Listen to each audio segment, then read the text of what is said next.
financial professionals and have an extensive experience in the financial services industry. We'll hear more about their experience and see whether hopefully we can resonate with it and learn from it. We'll get right into it, and why don't we begin with some introductions and hear a little bit about yourselves. That was a lot of great stuff. So, hi everyone, I'm Paul. Above anything else, I'm just a regular guy, born and raised in Kingston, Jamaica. I've been in Canada just over 2 years. So above anything else, that's what I am. Just a regular guy chasing my mission, chasing my dream, and just trying to achieve what it is I want out of this life. On the professional end and the professional side, incorporating the titles, I started out my career in Jamaica as a financial industry regulator. So I was at the Bank of Jamaica. So that's the primary regulator there. Started out as a statistics officer and eventually transitioned to bank examiner and was doing bank examination and then transitioned to policy. I then moved to the Cayman Islands and was there for 2 years. So I was actually at the Cayman Islands Monetary Authority, again the regulator there. And I was a senior policy officer there, analyst doing policy work. And then I got the opportunity to come here to lovely Canada. And I said, my wife and I showed out to China back there. We've been here for just over 2 years. And it's been amazing. We've both been able to transition into financial services, transition into compliance and AML, where we were before. Our stories are different, and I guess we will speak about that a little more, and you'll hear that, but very different, but we eventually got here, and I think that's definitely going to be one of the messages from my talk here. Thank you so much. So a lot of our attendees actually share similar stories. They come from foreign countries, super qualified, I've spoken to many of them, and they've had certain challenges in the Canadian market. I was wondering if, since both of you have also come from other countries as well, were there any challenges in particular that you faced, and if you did, was there something that you did to kind of overcome them? Nice. So for me and us, I say, when China and I came, our experiences were vastly different. When before China got here, she got a job. She had a job before she actually got here. Me, I took some time to transition. I reached out to recruiters, big up to Michelle. So that was my first video interview, and I have to say she did such an amazing role in just making me feel comfortable here in Canada and kind of feeling accepted. I had mentioned my interest in aviation, and she took time out of her schedule to reach out to me and say, hey, there's this show, you should definitely check it out, by there, and it was amazing, so that was the thing. So China got into AML right away at a big bank, right? For me now, my transition was different. Luckily, I started to do some courses. I did a tax course, I was trying to find something to do, something to occupy myself. And then eventually I had reached out to a friend of mine, so this is where networking comes into play. It's super important. Shooting out resumes is not enough, right? You have to get people going running, you have to speak to people, you have to connect with recruiters, you have to get out there, definitely. So she was at an institution that was doing auto credit on behalf of one of the big FIs. And she was like, hey, we have an opening, it's very entry level. You're not going to be getting what you used to getting, but it's open if you want it, kind of thing. And I took it. I was appreciative. And I'm an open book. I was making $35,000 a year. That was my base. That was my annual salary. And it was entry level. I wasn't doing anything that I was used to do, but I was super happy and super grateful. So definitely a tip for everybody, or something just to bear in mind. And Michelle mentioned it. You heard it in the stories being told here. Everybody's story is different, and everyone's transition will be different. Exercise patience and hit the ground running, and just remain resilient and confident that it will work out, because it will. It will take some time for some. It may take a day for others, but stay resilient and stick it out. It will work out. That's absolutely fantastic, and I think that's exactly what we were talking about during the networking break, that everybody's story is completely different. And in your guys in particular, you guys had various transitions, even geographically as well, which is impressive, and have done various roles. And sometimes, and it's critical for your work experience, but sometimes I feel, even personally, you begin to lose a bit of focus. how have you guys been able to stay true to your vision and kind of, go for what your main goal has been? Yeah, and I'll definitely detail that sentiment. It's being able to make sacrifices today for the better tomorrow. That sounds quite cliche, but it's absolutely true. Keep a long-term vision in your mind for yourself. So yes, the short term may not be or look sunny to you as it is, that opportunity that arises, it's not sunny, it's not ideal, it's not perfect. But just maintain and stay connected to your long-term vision, your medium to long-term vision, and where you see yourself in the future. And again, to stay connected to that and be resilient and take opportunities and strides step by step by step. And another thing is really being clear on what you want out of life, and then kind of doing a bit of regression backward to see what are the steps I can take to get there. Sharing Mary's sentiment there that, I may want to be an executive in 10 years, right? That won't happen today, but what are the steps that I need to take? Who are the people I need to connect with? What do I need to do to eventually get there? And just taking advantage of every opportunity that comes across you. Completely agree. I know that we've been talking a lot about building a personal brand and using LinkedIn and various other methods through resumes and cover letters. What has the impact of building your personal brand and your professional development? Could you speak to that? So personal branding is super important. That's why I'm sitting here right now, right? And that's honest, right? If I hadn't been doing my thing on LinkedIn, so I do content creation. So if you haven't connected, please connect. Check out my content if you feel inclined to. But having done content, Stephen saw it and reached out to me and was like, hey, I really like your videos. We should connect. And we've maintained a relationship since then. I met him at in person, at an event, and we were just chatting up, and he was like, hey, we're planning an event, an upcoming event, you should definitely think about it, definitely reach out. Is that something you'd be interested in? I'm like, yeah, of course, right? And now because of this event, I have 85 odd, or how many ever people are in here, in this room right now, know me and I know you, right? And that in itself is an opportunity and a big one, a great one, right? So personal branding is super, super, super important. And specific to personal branding, for me, how I look at it is two facets. So the first thing is like personal branding is this. So let me ask a question. Can I just ask you guys a quick question? Who here thinks that on an ongoing basis they're conducting personal branding? Just by a show of hands. On an ongoing basis, personal branding. 2 people out of 3 people, 4 people out of the room. But what I will say, I would challenge all of you, and I would say that personal branding is a day-to-day thing. Every human interaction that you have in this life is an opportunity to brand yourself personally, and you should not take any interaction for granted, right? I like to say that life at its fundamental is a series of human interactions. That's fundamentally what it is. So it's important that for every one of those interactions, you use that opportunity to build your brand.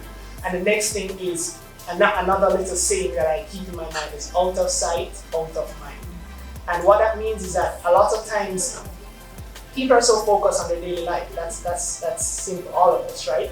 They're focused on what's immediate to them. So you have to put yourself out there based on this interaction that you need to get you that next opportunity, make that connection. You have to put yourself out there to be seen, to get the opportunities and take advantage of them.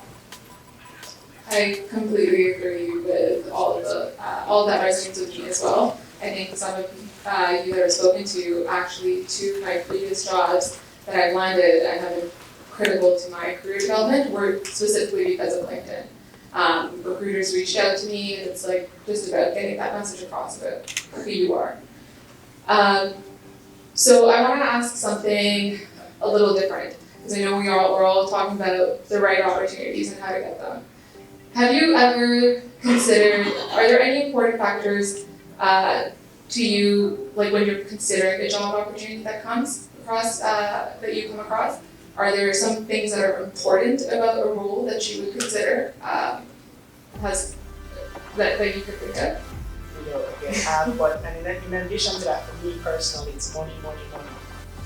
No reactions? Okay. And I say that jokingly, but really money is important, but don't put too much emphasis on it. And a lot of the time we overemphasize the salary, we overemphasize the compensation, and again, that can result in us missing the opportunity to learn something new, learning new skills, that entrance to the next step. So try not to overemphasize money too much. Again, it is super important. I acknowledge that 100%, but don't emphasize it too much. Definitely vetoing everything that Meryl has shared. So I know both of you are actually, outside of your day jobs, are heavily involved in actually helping others kind of find the right opportunities, and basically what we're discussing here today. Paul, I know that you created Kennis Concepts. I was wondering if you could speak a bit more about that and what your kind of personal mission and vision behind it is, and also what the others want to do. Yeah, absolutely. So Kennis Concepts, how I perceive it, it's an extension of me. It is my personal brand, right? So it's Kennis Concepts by Paul McAllister, is me. And the mission of Kennis Concepts is, as if you watch my videos, it's to share useful insights and tips to help you on your personal and professional development journey, with a specific focus on personal finance, career development, opportunities through integration, and educational success. So that sums up what Kennis Concepts is at. But at the core of it, again, I'm very passionate about helping others. I've been blessed to have a lot of experiences in my own life. I've transitioned countries, I've transitioned jobs. I've done a lot and accomplished a lot. And I've realized that a lot of that has been hinged to the guidance and help that I've gotten from other people, right? I didn't do it alone. No man is an island. And I've definitely tried now to reciprocate what I had, right, and help someone else on their journey. And sometimes we when we hear about giving and helping others, sometimes it's romanticized, like it's all for that person, that other person. But I get so much gratification from helping others that I do it selfishly as well, right? Like I enjoy when somebody, like, been speaking to a lot of you here, and you guys are, you guys would say all the nice things you've said to me, and kind of share your sentiment, of how I may have helped you in some way, whether small, big, however you may have perceived it. It does so much for me, and it drives me in every sense to achieve ultimately what I want to get, and that's really what it's all about. So as I said, I'm just a regular guy on my mission, which is to just help everybody. So my personal mission statement, I don't know if we'll get into that, but yeah, so just achieving my mission and just doing what I have to do, for sure. So before we kind of wrap up the entire conversation, I guess what I want to end off with is, so we all seem to share the similar stories here. What would be the key takeaway that you would leave everybody with to kind of think about when they leave here tonight? Absolutely. So again, guys, life is fundamentally a series of human interactions, right? And it sounds very simple, but every interaction that you have is important. When you're cashing out your grocery at the grocery store, whether that perfect person is helping you do that, cherish that interaction and use it to help your brand and elevate you as a person. Every interaction, when you do an interview with someone or you meet with a recruiter like Michelle, use that interaction to make a statement about yourself. And again, out of sight, out of mind. Fear is super huge. We all have it, and sometimes it prevents us from going to levels that we can achieve, the great heights that we all can achieve, right? So definitely use opportunities to get out there, be seen, be heard. We all have a story, we all have value to share it. Get out there, be seen, network, meet people, have conversations, help people, all of that, right? Don't live in isolation. Do not live in isolation, because again, every opportunity you will have involves someone else. Just always remember that. You do not and will not create any opportunity in isolation by yourself. Never. right? So just be focused on that and always have that in your mind. 2 things, please guys. Just remember those 2 things and carry it with you and use that in your day-to-day to build your personal brand, to elevate, to get to where you want to go and also help people along the way. Thank you so much. Those are considered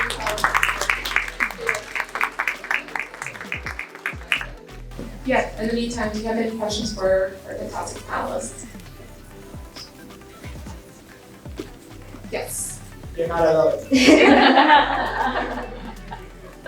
Could you just repeat your YouTube page and spell it as well so I can find it? So guys, so it's Kenis Concepts on YouTube, so Kenis Concepts on YouTube by Paul McCann, so check it out. I appreciate it. Yes, for sure. Meryl, I love your advice about joining boards. As someone that's volunteered my whole life, it's so important. It's the whole human connection, but it's the leadership experience that you gain, and you don't necessarily need to be on a board. You can be on other committees, you can be doing events, and it helps you maybe develop other skills that you don't in school or in the workplace. But it's even the connections. It can have nothing to do what you do day to day, but you might meet someone that leads to that stuff. So great advice. And I'll jump on that as well. So volunteering is super big. So as Rotaracts, as a Rotaract of a very long time, I served on the board as professional development director, and it did so much for me. Just the interactions that I've made, the relations that I've built, and just from the professional development perspective, being able to assist others and do that process like myself, as Michelle said, it can open doors, right? And really be a great opportunity on all sides. I'm gonna ask you a question. Yes. What surprised you? Like, you moved here, you hear all these things about Canada. What surprised you when you got here? So I'd have to say the weather surprised me. It was cold, but that surprised me. I'm from the Caribbean, right? As I said, we're all about sun and beaches. So, the weather surprised me, but this wasn't a surprise because I knew it was, but one thing I love about Canada and Toronto in general is just diversity. That was amazing. So I'm looking out at this audience right now and it's so diverse and I don't know, so yeah. So I want to thank you very, very much for being here. I hope this has been a great evening for you all. Thank you to the speakers, especially it's been fantastic having you with us and giving up your time to the community.